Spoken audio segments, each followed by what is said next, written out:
Hey everybody, welcome back to Nicaragua and More. Thank you so much for joining me for what I would usually say is another reaction video. However, I guess we could consider this a reaction video because I'm going to react to it for sure one way or another. Now usually guys, I don't wax political here on Nicaragua and More. You know, in light of recent rumblings, I'm interested at least a little bit. I used to be a real political guy, and I had to walk away from it just because I saw so much division and so much hatred and so much awfulness out there on social media, and I just had to kind of walk away from it. So I don't get political here on Nicaragua and More, but this is political, definitely. This is actually a CNN video. Came out earlier today, Sunday, July 7th, 2024. And I found it super interesting. Van Jones is saying, we're in the worst political world. Van Jones on Biden not stepping down. I guess this is a few of his remarks from a black church in Philadelphia today, I think. So it's going to be interesting to see what this is. I have not watched it. You and me are the first ones to watch it together. So I just, in light of the political, scene that's going on right now, I'm interested in this, and I thought maybe you would be too. Again, welcome back to Nicaragua and More. We love each and every one of you. All you guys that have liked, shared, subscribed to the channel, thank you. You guys are a blessing. Hey, all of you watching are a blessing. We love you. If you're just watching and haven't subscribed, we still love you all. But we hope you will take a moment and please subscribe. We're almost to 10,000 subs, guys. Help us get to 10,000. Just a few more and we're there. So I know you guys can help us do it. We love each and every one of you. Anna, my wife, and I, we own the channel together here. And we love you all. You've made us what we are right now. We wouldn't be here without you, so thank you. As always, guys, I will turn the microphone down during the video. I will not comment during the video. Most reaction channels out there, they stop the video, comment, stop it. I don't like doing that. I like seeing the whole video first, and then after the video is over, I'll make a few comments, and please, you comment down below as well. What do you think Biden's going to do? Is Biden going to step down? That would be so unprecedented, the most unprecedented presidential race in history, at least in my lifetime. Would Biden step down as the president-elect?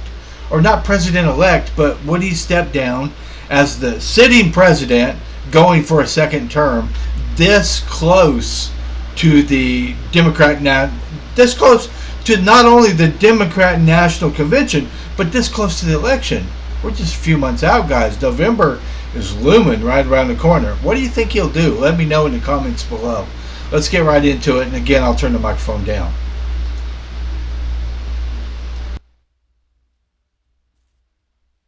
Mr. Felton, thank you for that introduction and moving sermon, and thank you, this incredible congregation, for welcoming me as you have. It really means a difference.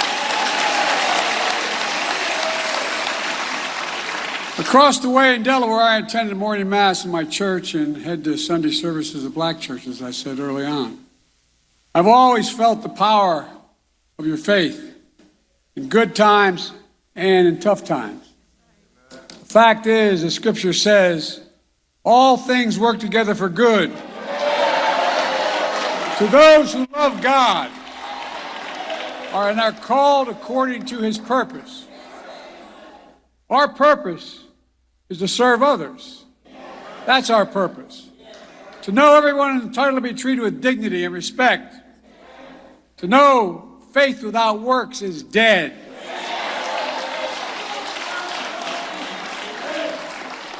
We're all called to be doers of the world. In this nation, that means keeping our eyes on the North Star, the very idea of America, that we're all created equal in the image of God and deserve to be treated with dignity and respect our entire lives. We've never fully lived up to that, but we've never fully walked away from it either.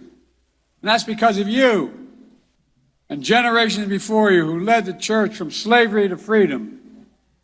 Always praying, always believing that joy cometh in the morning. You've never given up. In my life, and as your president, I've tried to walk my faith. To get us through the pandemic that claimed 1 million loved ones and left 8 million people with an empty chair at dinner or breakfast because of someone they lost. To ensure that the economy has the lowest black unemployment and more black small businesses in decades. To rebuild and ensure black America has a peace of mind that comes with health care for everybody.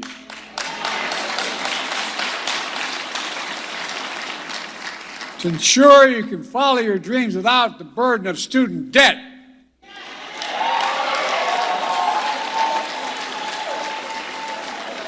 To make housing affordable, help more black families build wealth and pass it on to future generations. To keep our community safe by getting weapons of war off our streets. To give hate no safe harbor. While there are those who want to erase history, Kamala and I want to make it. Because black history is American history.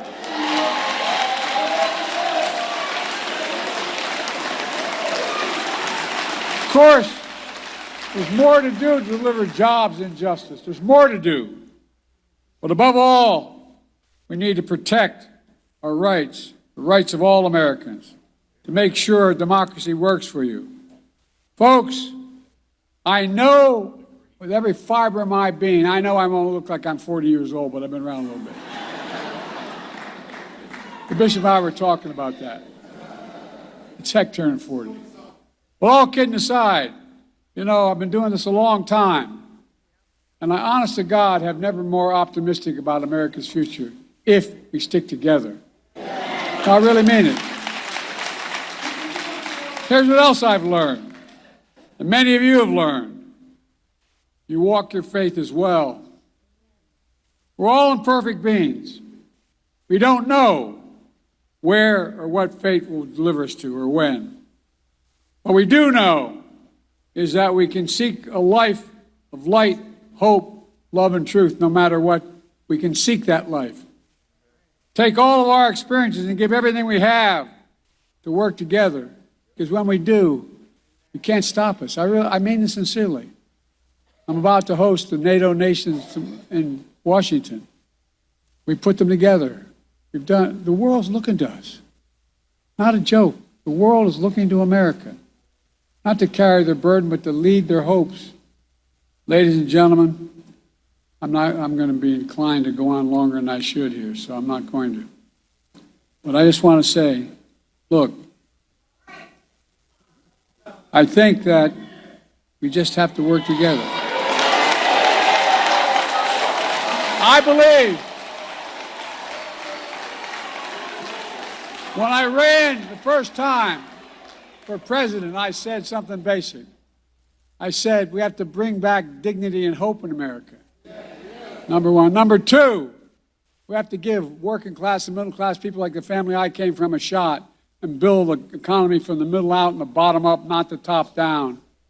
And thirdly, we must unite America again. That's my goal. That's what we're going to do. God bless you all, and may God direct our troops. Thank you, thank you, thank you. Thank you.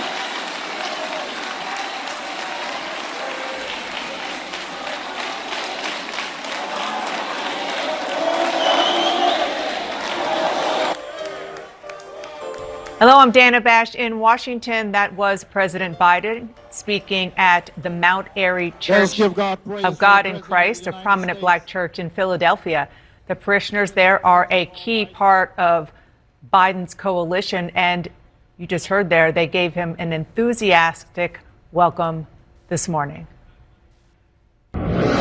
God knew President Biden needs some love, and God sent him here today so that we can show him.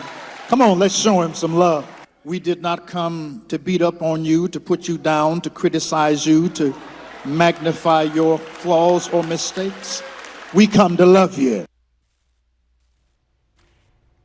That was just one stop on the president's swing state tour this week. He's expected to visit Michigan on Friday as he tries to stave off calls to step aside from the 2024 race, even as there are some new signs that Democratic opposition to his candidacy is growing. I want to bring in two very well-connected Democrats, CNN political commentators Van Jones and Bakari Sellers. Nice to see you both.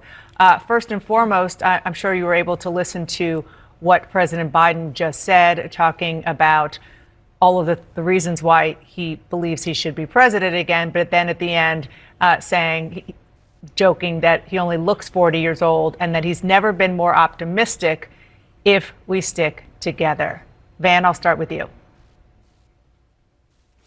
Well, look, I mean, he's still in the race and he's doing what he's supposed to do. I'm glad to see him out there. I'm glad he's doing interviews. I'm glad he's doing all those things. The challenge is that the numbers are not encouraging, and the party is no longer united. You already have 4 House Democrats who are saying step down. You're going to have more. You're going to have more.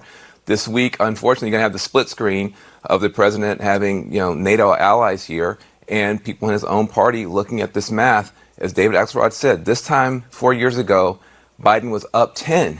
He's down 6. We needed that debate to turn things around. It did turn things around in a negative direction. And so I think that he's going to have to look in his heart. This is a party that loves him. I've never heard so many people say about a politician, I love this man. Not just I respect him, not just I admire him. I love Joe Biden. He is beloved in this party, and yet he may not be able to get us across the finish line. And I think people are hoping that he will recognize we're running Kamala Harris for president right now. That's who we're running. Nobody believes Joe Biden's going to be president in 4 years. And so we're in the worst possible world because she can't defend herself. She has to defend him. We can't defend her. We have to defend him. If we're basically running Kamala Harris anyway, let's run Kamala Harris and let her get out there and defend herself and accept that's where we are. The reality is we are running Kamala Harris for president one way or the other. I'd rather run her for president in the strongest way rather than the weakest way. Bakari? Yeah, no, I mean, I think that my good friends David Axelrod and Van Jones are articulating very good points. The fact is that's just not where we are. And we are in a position right now where Joe Biden is the president of the United States and Joe Biden is running for re-election. Everything else is conjecture. I was at Essence this weekend with Kamala Harris. I was with her a couple of weeks ago. The vibes were what the vibes were. They were high, enthusiastic, not just about the vice president, but about going out and voting. And I think what people are missing outside of DC or when you're talking to other journalists is that when you go out into the streets of America, I was fishing and caught about 8 crappie last week in Orangeburg County with my good friend Jared Lodeholt and his uncle. And we were just sitting back there having a conversation, just a group of black men. And everybody was resigned to the fact that, look, we're going to go out and do what we have to do and vote for Joe Biden, because I think that people miss the mark when they make this about Joe Biden versus Donald Trump. Because for many of us who find our communities in a place of survival so often, you're not voting for the man. You're voting for the ideals. You're voting for the administration. You're voting for the things they can push forth. And so I'll let others have the conjecture about the gamesmanship and of who's going to be the nominee and when and where. I have to live in the reality that Joe Biden is the nominee now, and he looks to be the nominee for the future. And he's going to be our horse in November. I mean, we can have all those other conversations, but right now, I've had conversations with people who are running the convention. I've had conversations with people who are DNC members. He's not going anywhere. I've had conversations with the White House. He's not going anywhere. And so we need to either choose Donald Trump, choose Joe Biden, or choose the couch. Everything else is somewhat wasted energy. Van, we have about 50 seconds left. Go for it. Respond, please. I do see it differently in terms of, I'm also talking to people on the ground, including places like Michigan, which is must win. I can't find a single person who wants Joe Biden to stay on the ticket, and I'm looking. People, yes, there are people who realize if it comes down to it, I'll vote for a wet Elmo doll and running with a dead skunk over Trump. I think a lot of people are going to do that.